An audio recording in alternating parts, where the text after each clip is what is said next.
Okay.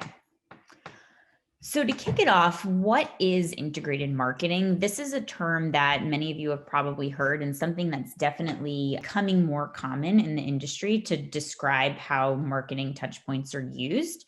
So, integrated marketing versus traditional marketing is really looking at a combination of those, more traditional media strategies, but also new media, emerging tactics to really think about a 360-degree approach to your messaging. Integrated marketing, I would say, one of the biggest kind of key indicators here is how we're employing a digital first strategy. So, an interesting thing about our company is that we used to actually have two separate teams, one that oversaw marketing strategy and media, and then another team that oversaw digital and social. So, one pivot that we've made over the past 2 years is combining those two teams so that everything really is put through that digital lens. And we're now one team that we refer to as integrated marketing. And again, this is something as you're, looking closer into the industry and exploring your own opportunities, that's definitely a term that you'll probably see popping up more and more when it comes to different global marketing agencies, companies, and strategies that are out there in the marketing. So, like I said, it's really a digital first approach, and it's looking at kind of blending those key practices in the media space so that every single brand touch point really is aligned with how we're bringing these to life in the way that's going to resonate on the most channels possible. And a big part of that is really looking at what are those key marketing touch points and how we're creating a strategy that blends all of those together in the most effective way.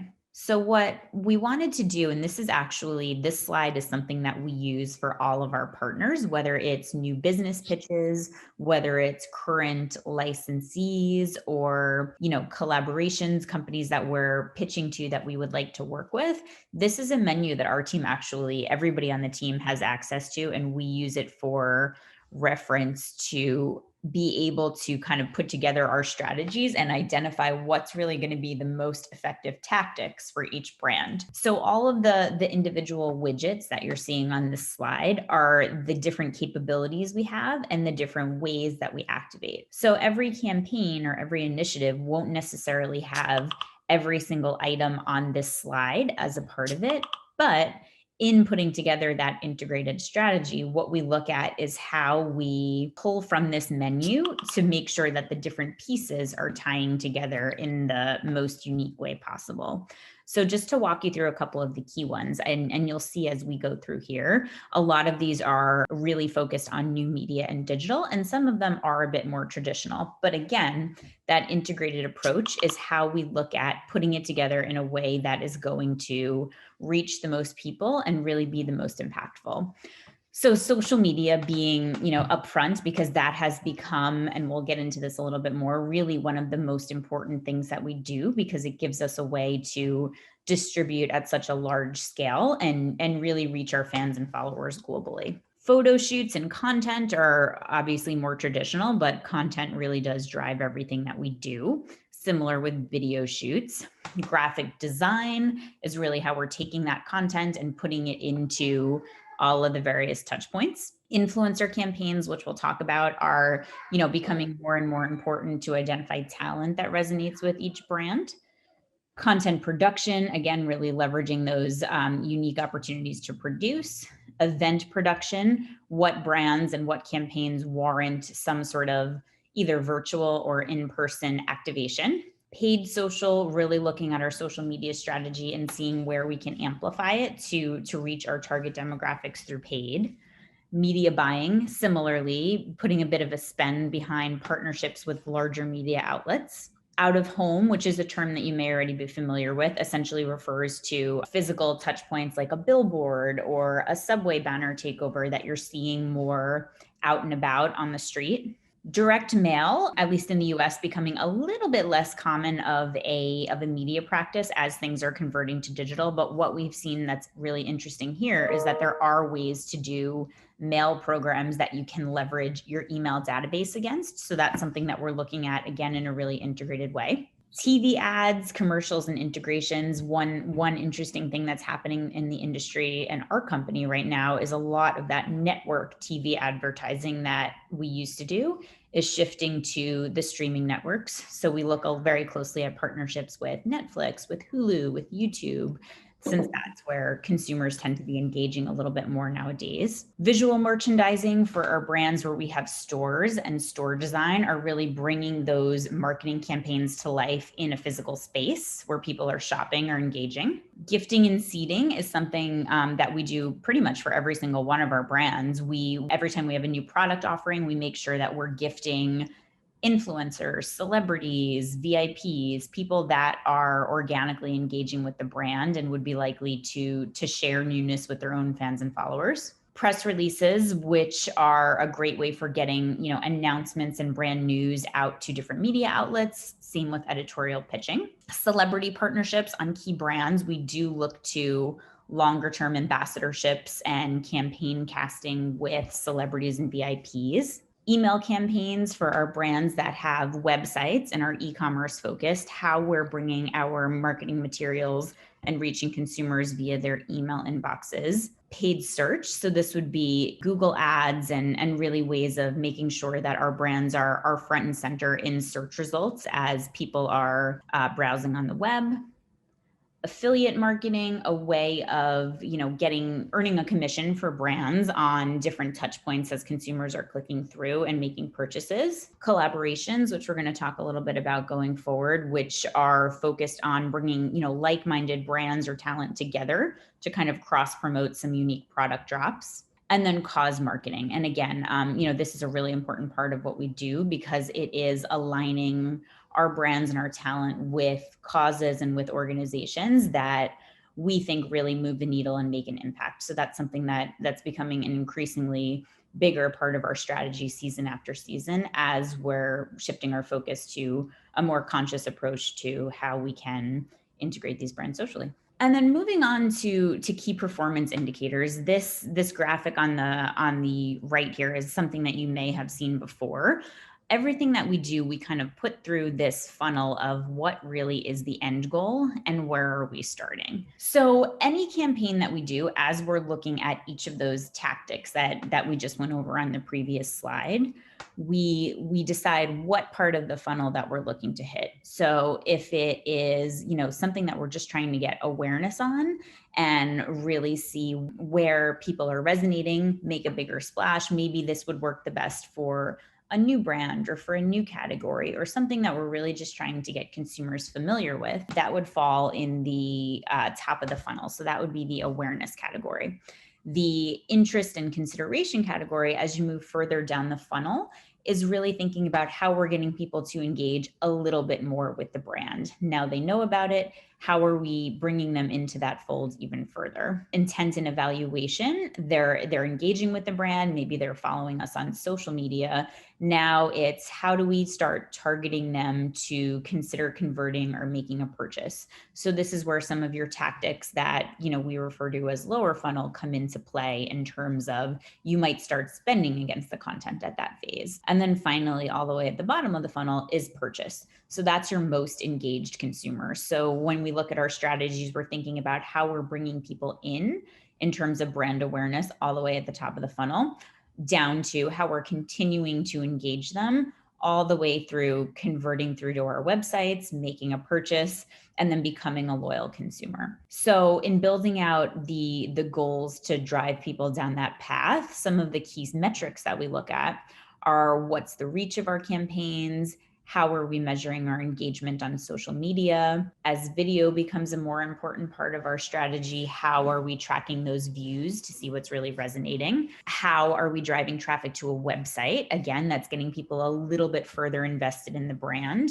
And then ultimately, how are we getting them to click through, make a purchase, and continue to come back? So as we work through these key performance indicators, or KPIs as they're often referred to, it's really about how we are at the highest level reaching new consumers, how we're bringing them into our brand's messaging, and then how we're ultimately driving them to become a really loyal and engaged consumer. Before we move on, does anyone have any questions on this piece particularly? I know that, there's various iterations of this out there, but it is definitely a really core piece of how our company, but also, many marketing organizations look at their plans. And please, as we go through, feel free to chime in or interrupt me at any time. You don't have to wait for the end.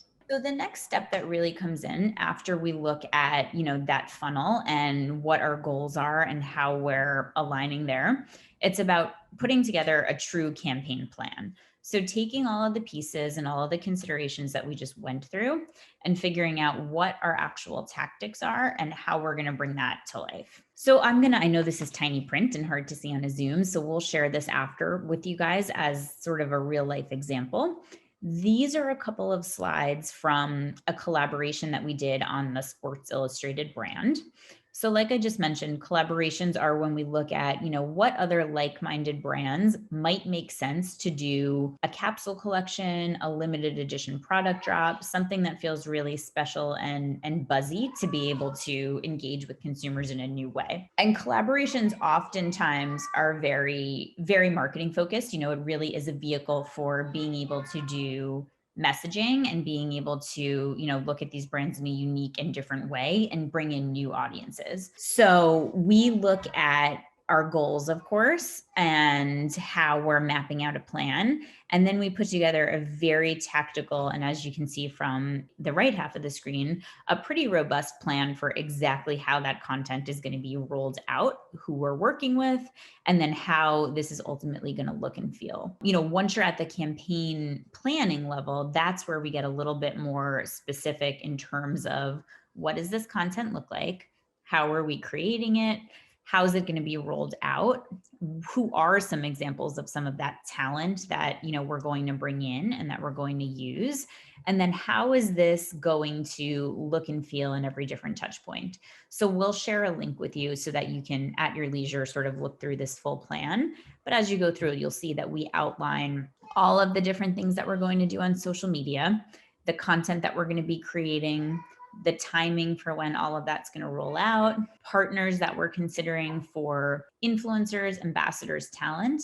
And then we even go as far as to give some examples of, here's a mock-up of what a social media post would look like. Here's a banner ad that would live in some of the partnerships that we're doing with media. If you're discovering this campaign in search, here's what those, Google AdWord creatives would look like. So we get pretty specific. And the goal of this is really to not just have a roadmap for ourselves and how we're bringing this to life, but my team uses plans like this to get approvals for our budgets, to get our internal execs and partners aligned, to, make sure that we're sharing exactly what our goals and our KPIs are in advance. And also at the end of the day, really to hold ourselves accountable for tracking these programs and making sure that at the end of the day, they really are successful and we're hitting the goals that we intended to when we set out to do it. And just one note before we move on, in terms of timing, this definitely varies very much from brand to brand and campaign to campaign. For fashion brands, and this is a fashion partnership because it's a Sports Illustrated for Nasty Gal apparel collection, we typically look at the campaign when we say timeline and rollout, we look at it on a seasonal calendar. So we would often do, these types of plans by specific initiative, but also by season. So this was a fall launch. So this plan kicked off, as you can see from the left here, in August 2021. But as we're mapping this out, we're really thinking about, for the duration of the fall season, how are we continuing that messaging and making sure that this campaign has traction and has legs. And as I mentioned, another really increasingly important part of what we do and how we look at all of our brands is what is that talent and ambassador strategy. And I think that this has really, expanded a lot, especially in the past couple of years, in terms of how brands leverage talent and truly what it really means to have influence or to be influential.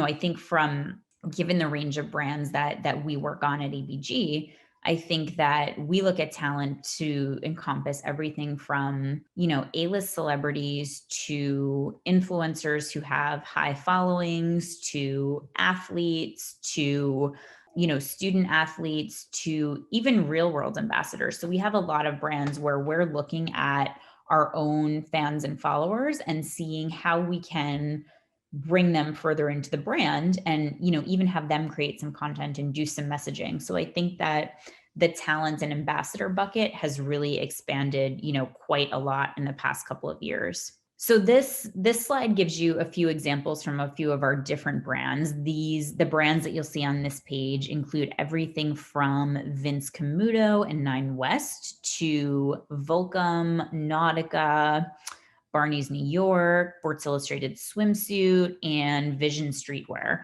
So we're working with talent really across the board. And, one of the primary goals is always what is the content that they can create and deliver for us to really position the brands in a new and creative light that ties back to and drives to where we are selling product or where we're engaging. So we find these people in a number of different ways. Like I said, we do quite a bit of user generated content where we're actually engaging our own audiences via gifting and social media to create content and share it with us. We also have several tools that we use to make sure that we're sourcing some of the larger talent in the most strategic way. So there are, a variety of tools. We actually have a program that we developed in-house for housing a database of influencer talents, but we also work with several agencies and third-party tools that pull in demographics and data based on the people that are on the platforms so that we can really comb through that data and understand who makes the most sense for each of our brands based on the audience that we would be reaching by working with them. So the goals from brand to brand are very, very different, as you can imagine. We have many brands that are focused on influencers that have strong affiliate partnerships because we really want to utilize them to help drive sales through their followers making purchases. Whereas other brands, we have a strong goal of really the type of content that we're trying to expand into. So the model in the blue swimsuit on the bottom of the page that you can see, a big focus for us on Sports Illustrated is expanding into the fitness and wellness space. So that was an example of a campaign where we were looking for wellness and fitness content creators to be doing live activations for us, hosting yoga classes, meditation classes, and creating content that's just going to bring the brand into a new space. So definitely a very different approach from, say, an influencer who's going to be posting links to a product so that we can drive sales directly to a website, but equal tactic in that we are, really pushing to make sure that we're engaging talent in the right way on each of our brands. And then I think one other thing that I just want to note as it relates to influencer marketing, because it is definitely really important, I think that we are very, very conscious about how we're treating, contracts with this talent legally. We make sure that we're very, very buttoned up in terms of what the ask is for the talent, what they're meant to deliver to us, and how we're really putting that into a binding contract to make sure, in fairness to the talent, but also on our end as well, that we are, buttoned up and able to leverage in the best way possible. Any questions on the talent and the influencer piece? I know that that's often, something that people have various experiences with, given what you consume in your own lives and also what you see and follow on your own feeds. Moving on to the role of social media and the importance of that space in general. Like I mentioned, really the goal of an integrated marketing structure is to make sure that digital plays in such a strong way and that we're leveraging all of our platforms that we operate and that we have control over to make sure we're bringing that messaging in a way that's going to hit the most people possible. So just to give a quick example of really how impactful that channel can be and what the reach is, this is a quick snapshot of all the brands that are in our portfolio and how many followers that we're reaching on a day-to-day basis. So we have 175 social media accounts across all of our brands, a combined total following of 287 million. We see 145 million annual engagements, over 5 billion YouTube views yearly. We're pumping out about 125 posts per year to our 85 million followers on Instagram, 2 million followers on TikTok, and then 250 million native views that we're seeing on YouTube and Instagram each year. So it's pretty powerful in terms of how quickly and how widely we can reach people with the content that we're producing. And then, like I mentioned, another really important piece of the marketing puzzle as we're putting it together is looking at how we are holding ourselves accountable for the success of these plans that we're putting together.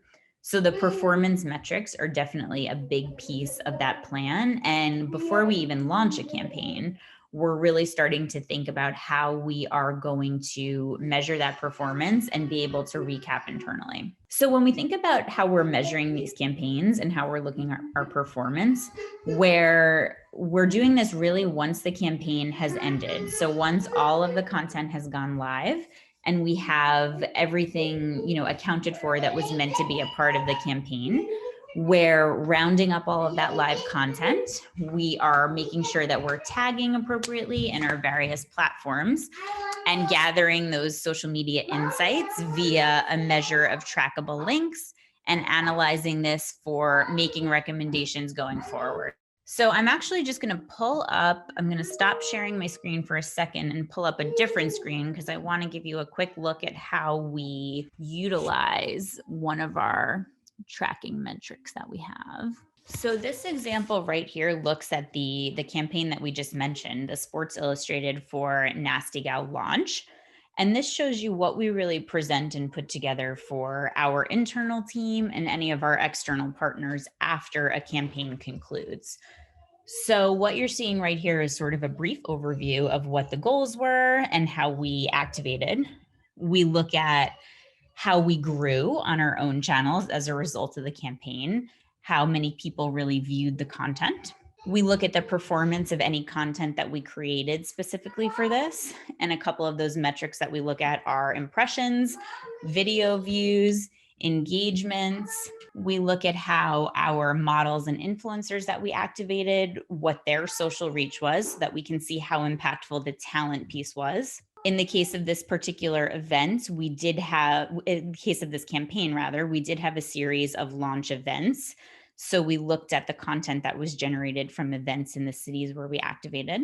We did a media partnership with Create and Cultivate, which allowed us to run banner ads, Instagram stories, and some paid social support. So we looked at the reach and total impressions and engagements from that content as well. In this case, we did a podcast sponsorship for the campaign. So we looked at the downloads and the social reach there. And then finally, and really importantly, we looked at the press that was generated from this initiative. So total press impressions, ad value equivalency, and how many actual media articles ran out there in the space around that. And then the last piece, which we activated from the menu that we shared earlier, was paid social. So really spending a bit to amplify the content that was generated from this campaign. So we look at link clicks, we look at engagements, and we look at the impressions there. So we're happy to share this with all of you just so you can dive a little bit deeper. But like I said, really, really important piece of the process is looking at how we are recapping and pulling that together for each and every brand. So this is something that we do for every brand that's in our portfolio and every campaign that we run within those brands. So as you can imagine, it's quite a bit of time spent and a resource that our team is utilizing throughout the year and throughout each month.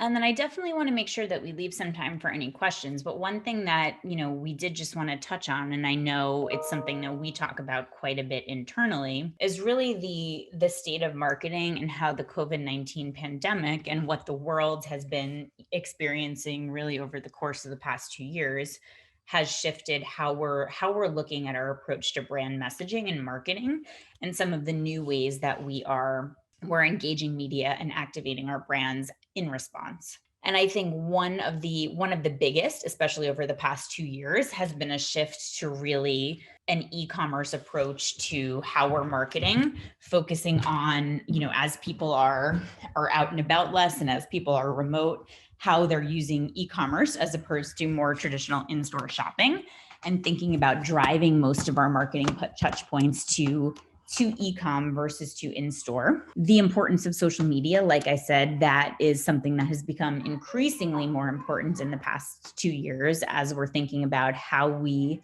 just have that opportunity to reach so many people on a day-to-day basis. Optimizing those social media platforms for commerce, which can include everything from, those paid social campaigns that we're running to the Instagram shopping feature, which I'm sure you've all seen, where you can tap to shop and buy a product, just bringing it to the consumer and making it as easy as possible for somebody to engage wherever they're finding the content. I think another thing that's been really interesting is utilizing new ways to distribute content. So I think that, like I said, we're looking very closely at, streaming networks, at YouTube, at Hulu, at different integrations that we can bring our brands into the fold there as people are engaging more and more on their own screens in their own homes. And what really makes our content accessible. So how we're distributing it, where it's living. I think that content that in the past we may have looked at as something that would be more of an in-person experience or an event, we're bringing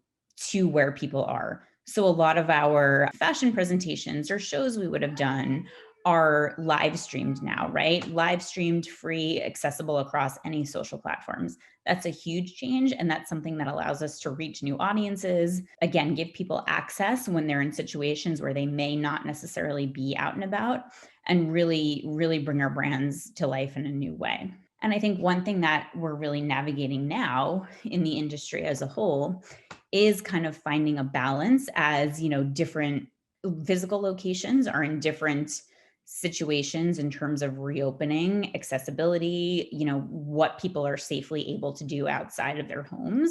It's really finding a balance of where we're driving the consumer based on our different marketing touch points. We are beginning, obviously to message in-store promotions more and more. Safety is a big concern, and making sure that that's something that's, communicated in all of our marketing touch points, and still, of course, focusing on continuing to drive that online business.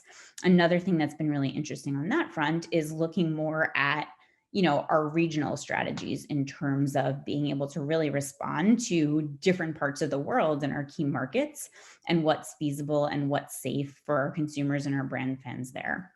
So definitely a time where things are changing rapidly. I think we'll probably continue to see more change in the coming, 6 months to a year, as things hopefully, continue to get to a better place in the world. But something that we're for sure constantly monitoring and thinking about how we can appropriately pivot our strategies for. So I know that's a very high level view at what we do, but those are really the big touch points and the major areas of focus for my team. And like I said, we'll share this with everybody so that you can take a look, but would love to answer any questions or elaborate a bit more if there's anything that you'd like to hear more of. Okay, I'll just go ahead and ask mine, then leave room for the rest of the team to also ask.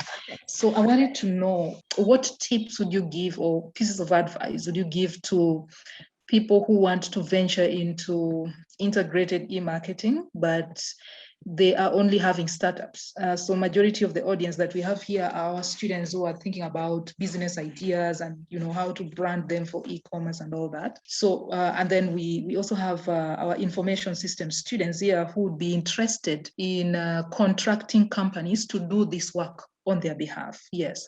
So what pieces of advice would you give to the audience about doing this, iterating this, but for small businesses, for startups? Yeah. I think that's great. I think actually, a lot of the strategies that we talked about in here, although the brands that we have in our portfolio are, a little bit more mass, I think that they can very easily be adapted. And I think that the one thing, and I always reiterate it, to my team, to our clients, et cetera, social media is such an important tool. I think large or small, I think that that's something that can be scaled. I think it's something that can be, branded in any different way for any different touch point. And I think that as students, it's also so important as you're thinking about, what opportunities you want to look into in the future.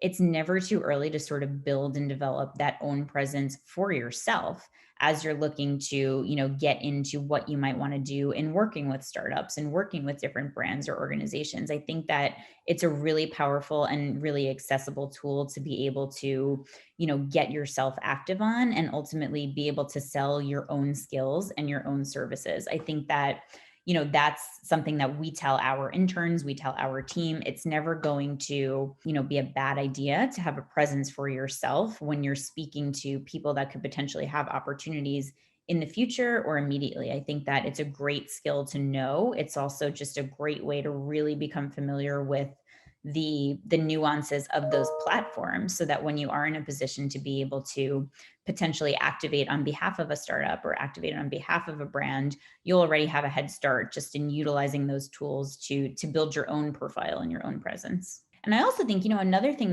that's really great to do, and especially as students, is to, follow some of the companies and the startups that you think could be, really aspirational for you, or in a competitive space that you might want to be in. I think that, set a goal for yourself to pick 5 or 10 that, you want to really follow and get to know. And as you're following these companies over time, you'll see how they're activating, what their messaging is, what they're bringing to their consumers. And I think that it's a great way to really learn kind of the differences between, what works, what engages, and what doesn't work. And the great thing about social media is that you get a pretty public view of how consumers are engaging with a particular brand or a particular company.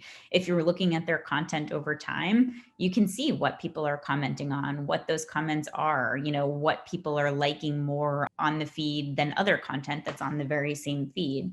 So I think that I always tell our interns, like, if you're obviously, what you follow from a professional standpoint is going to be different than what you follow personally. Set up a second Instagram account, right? That you're only following, 5 or 10 companies that you're interested in learning more about, so that you only are seeing that content in one place. And you can check in on that feed once a day, twice a day. You'll start to get really familiar over time with the specific strategies of those companies. I hope that answered your question. Yes. Perfect. And I was also wondering, so you've talked about social media and you're mentioning things like WhatsApp, Instagram, YouTube. So I know with, say, YouTube, it's easier to see how many views and responses and comments. How do you evaluate the market segment interest on a product if you are doing this on, say, WhatsApp? Yeah, it's a really interesting question. I think WhatsApp is definitely one of the more challenging platforms in terms of, kind of what you can see publicly. There are a couple of, I can send you a few tools that we look at sometimes. There are a few tools out there where you can kind of plug in a handle or a feed or a WhatsApp user and get a quick read. Some, obviously the ones that are accessible for free are a little less robust, but there are ones out there where, just from a learning standpoint, that you can kind of, get familiar with and see how you can compare and contrast and plug those different things in. Yeah, thank you. I'd like to open the floor to other people to ask their questions. I see one question on chat, posted by Rivaldo. Yeah. So the funnel really just, it's a way that we look at, and I think that graphic is a good representation. We consider the funnel essentially every part of the marketing world that you can engage a consumer. So the top of the funnel is the most broad reaching way that you can get your awareness out there. And as you activate, it narrows more and more and more. So the goal of, a brand and a campaign is always essentially to start with that top of the funnel, build the awareness and get the messaging out there in the broadest way possible. Social media, organic content is a good example of top of funnel, right? Just start messaging it broadly in a public way. And then as you continue to build and bring consumers in, you target those consumers more and more specifically. So by the time you get to what we call the bottom of the funnel, which is the narrowest part of that graphic, you're really working with your most engaged consumers. So that's where you want to start putting a little bit of budget behind. That's where you change your tactic from just getting the awareness out there to how do I get them to take a further action, whether that's, engage with you on a website, whether that is, make a purchase through your various channels. So it's getting more specific with the consumer that you're talking to as you move through those plans. Any other questions, especially on the influencer or the talent front? I know that that's one that, you're probably seeing in your own research as well. And it looks like there's a question in the chat for the other participants, which, please, if there's a conversation to be had, that would be great. Hi everyone. I would like to ask. I've been waiting to ask about you've talked about your key performance indicators, but I didn't understand well the point. What do you mean when you say consideration, and what do you depend on, And the other question I was thinking about talent and ambassadors and what you depend on to choose the influencers, and as of course youth who are aspiring to become civic people that our world needs today. When it comes to use of social media, we are aware to know more about it, and then I would like to know what it requires person to become a good influencer, because it is also in a way of things that person can use to market things. Yeah, no, that's a great question. I think, to answer your first question on performance indicators, I think, and tell me if I'm understanding correctly. So it sounds like you're interested in learning a little bit more about how we select those key performance indicators for each campaign. Yes. So I think that it definitely varies a little bit brand by brand. I think that probably the main difference would be, and the two biggest key performance indicators or KPIs are really thinking about, like, is it awareness? Is it reach? Are you trying to broadly reach an audience, or are you trying to be a little bit more narrow in your focus in terms of, getting them to take an action? I think those are the two differentiators that will impact how you're measuring in the biggest way. So I think that if the goal is, something is new, something is big, you really just want to get eyeballs and get an audience for it, you look at the reach awareness bucket. But if something is maybe, existing, has traction, there is already kind of an existing audience built in that you're looking to get more engaged with your brand, that's where you would take an approach that's a little bit more lower funnel, and you look at conversions and how you can drive that consumer to take a further action. And then I think, to speak to your second question in terms of, selecting influencers, definitely a great question, and tons of, variety in the industry on how this is done. Probably first and foremost, when we're looking at selection for talent, we look at really what the brand aesthetic is, or the company aesthetic is, and what a content creator's own aesthetic is.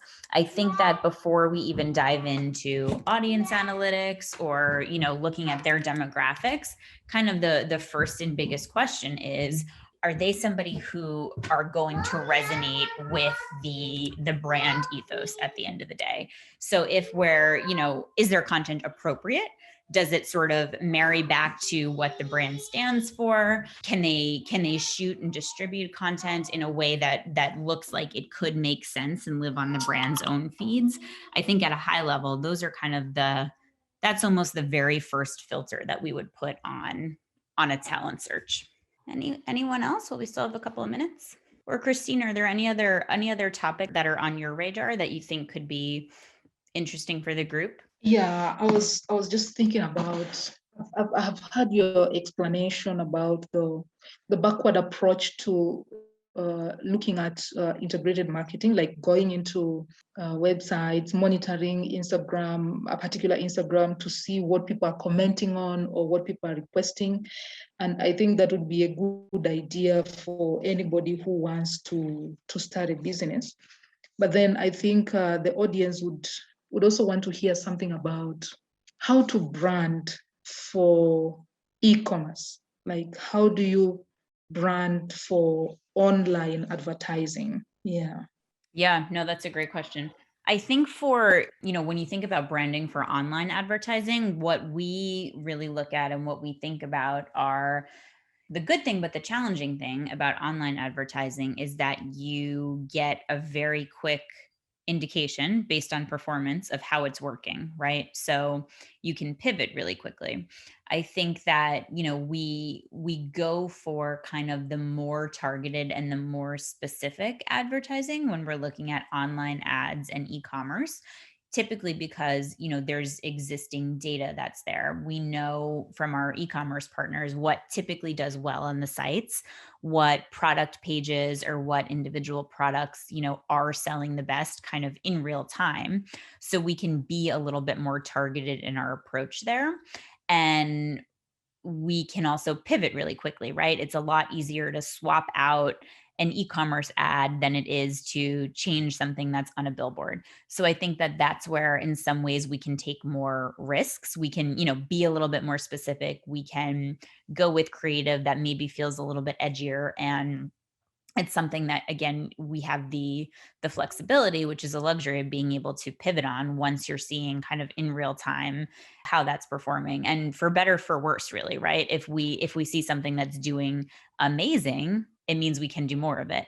And if we see that something is not really working in the way that we intended, we can kind of quickly change courses to make sure that we are, able to get something in that is going to land with the consumer. Any more questions from the floor? Christina, could you please bring back the funnel diagram? Oh, sure. Let me pull it up. Yeah. There we go. Yeah. I feel this is really important, because you only count something as a purchase once a customer has gone through all these stages. What are some of the things that people who are doing marketing could leverage to prevent customers who have reached the evaluation stage going back up? Like, how do you close the deal? Because I'm sure there are usually situations where a customer reaches a point where they are now making a decision for purchase, and then something happens. And what usually causes that?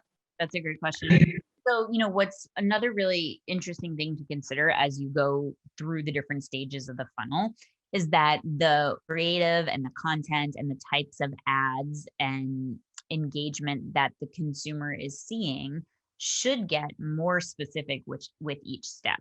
So, especially on digital, at every step of this funnel, you're learning a little bit more about the consumer, right? So, at the awareness phase, they might see a campaign video where, or kind of a company's sizzle reel where you're getting kind of a high level about what they do.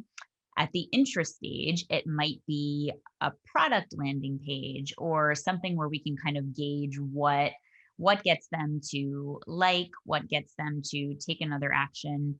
And then as they move further down into the intent and the evaluation phase, it's really important to be targeting them more specifically. So you're learning a little bit about the consumer at every stage.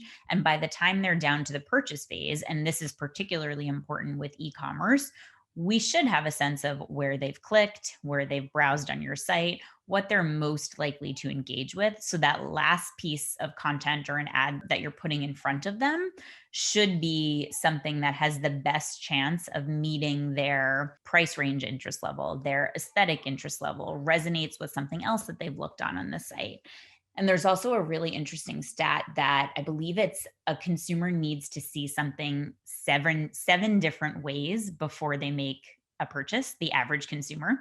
So and you've probably experienced this in your own internet browsing, you look at something once and you start seeing it pop up, in email ads, in Google search ads, in your Instagram ads.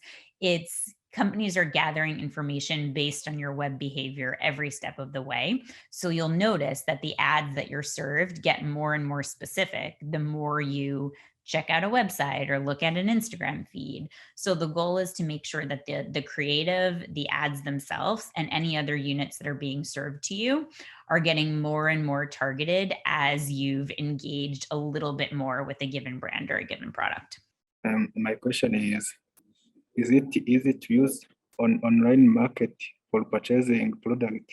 I see. Okay. I think I know what you're referring to. So I think that it really depends on what the product is, right? And it also really depends on kind of, how available it is, what the price point is. I think that, it's interesting too when you look at, and it's something that you could start to sort of pay close attention to and notice in your own feeds and as you're scrolling. I think that, what tends to work the best is what's the most accessible. Because think about and where you're being served an ad. Think about, as things are popping up in your feeds, if you're most inclined to actually click through and make a purchase, it is likely not going to be a very high priced item. It's more of something that you're seeing online or on social media is a little bit more of an impulse purchase, right? Something that's being served to you on your feeds. You weren't necessarily seeking it out. It's not necessarily something that's on, a list of things that you necessarily need for your day to day. So I think that it's sort of, especially in the fashion and lifestyle space, I think those are two good examples. It's really about, finding items that are going to be the most accessible to the people that you're targeting because they'll be a little bit more willing to take a risk on investing if it's kind of in that sweet spot. Well, it was so great to connect with you all this morning. So thank you all so much for coming. And Christina, thank you so much for joining the call and giving us the session.